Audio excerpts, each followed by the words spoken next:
what's happened in the last video. I am what I say I am. And here is more MrDudeManSir. I made a smart face. When I was a kid, like 5 or 6 years old I guess, there was a small hut near my family's country house. A solid one, maybe from wooden boards with a tar paper roof, so it could be used as a bomb shelter in case of war.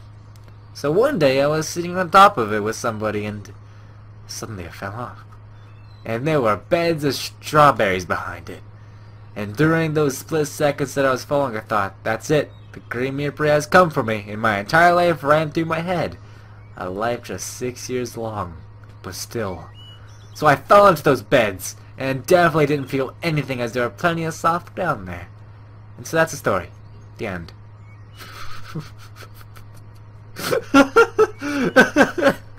Amazing story, encore, encore.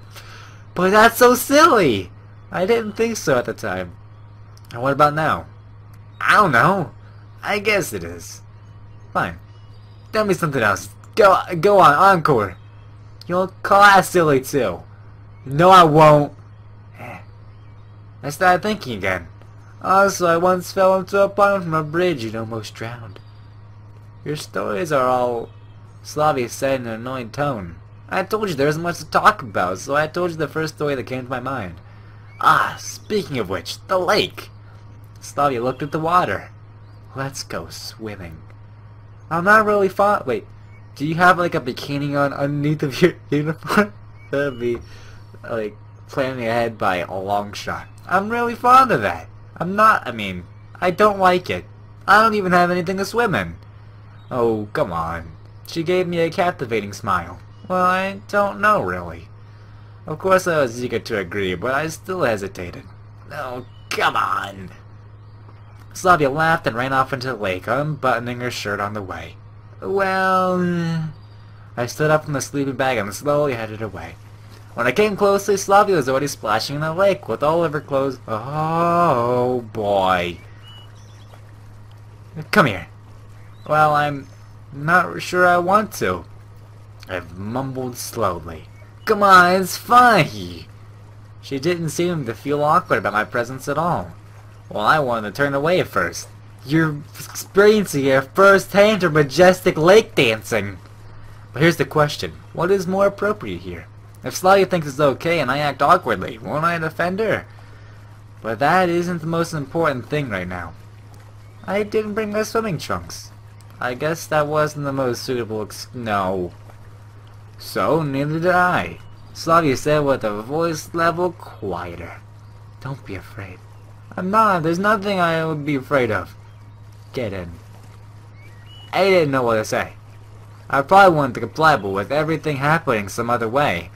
Not in such spontaneous and random matter. And really, why is Slavia so friendly to me? Or is there something more to it than that? I don't get it! It's up to you, she said disappointedly. Light the fire then.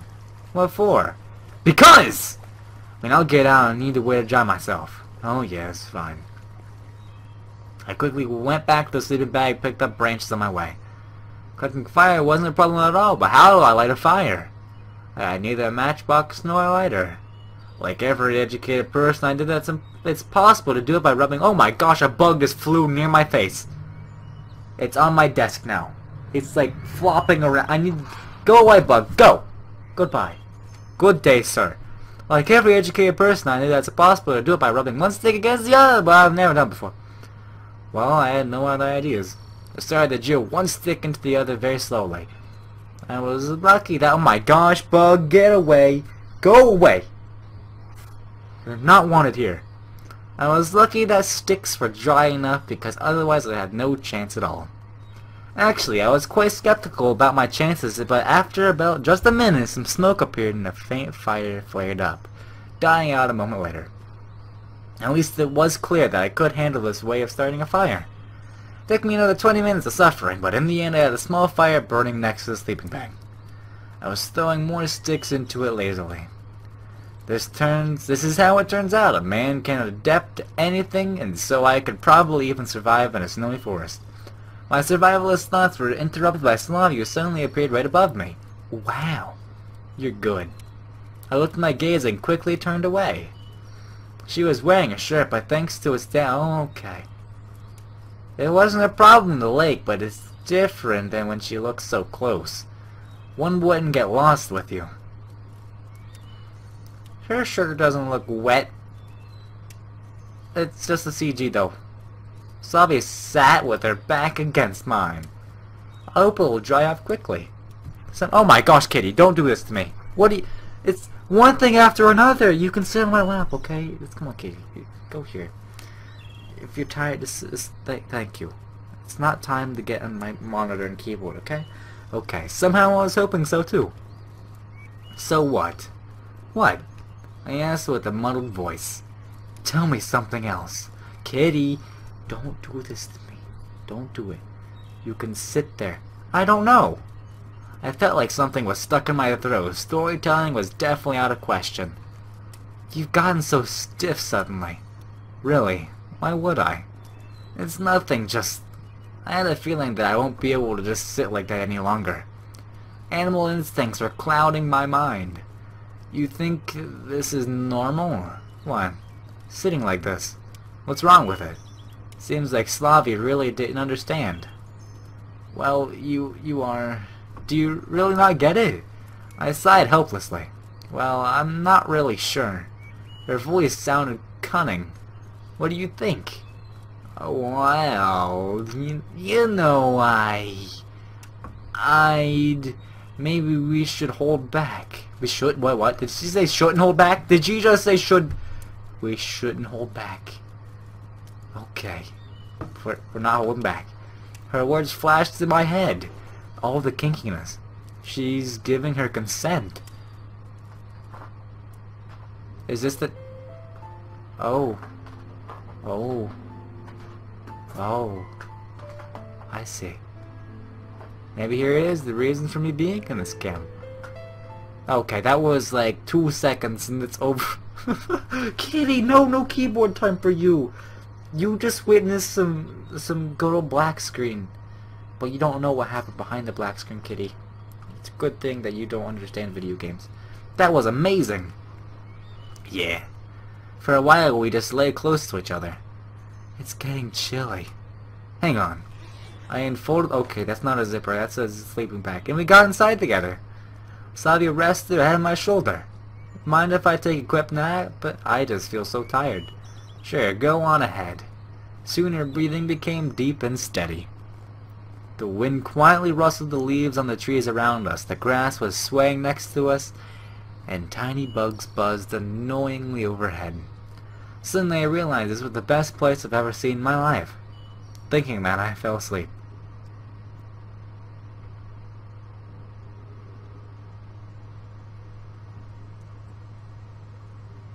It doesn't look like you fell asleep, kid.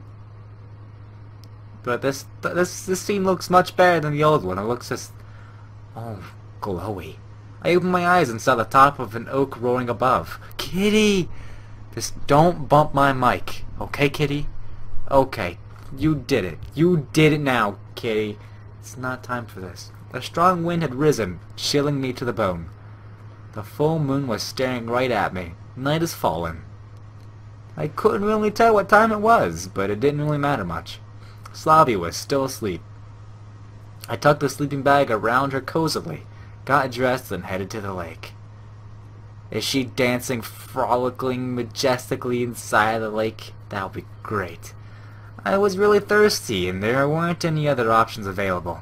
Besides, I don't think the water here is poisonous. We're not around Chernobyl or anything.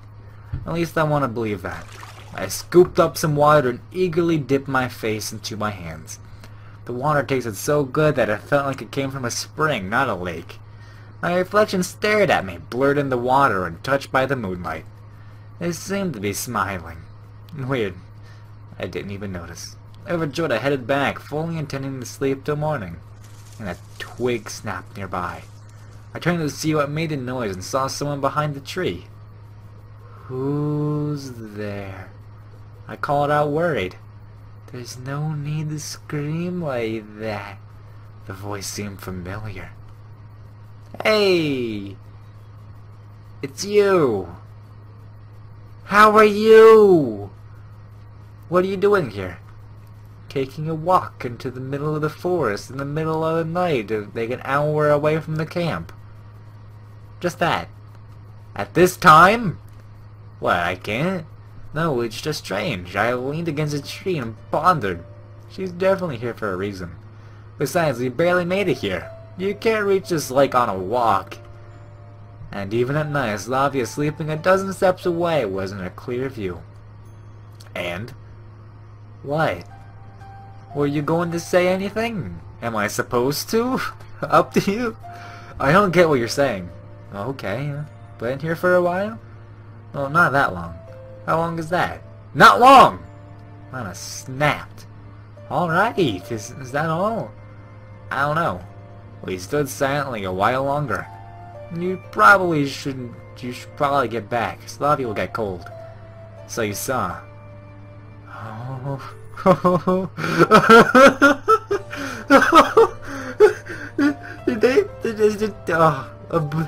Did she see what I think she saw? Or did she just see them sleeping together in the same sleeping? I don't know. Was she just like sitting back there watching the entire thing unravel and just like, cool.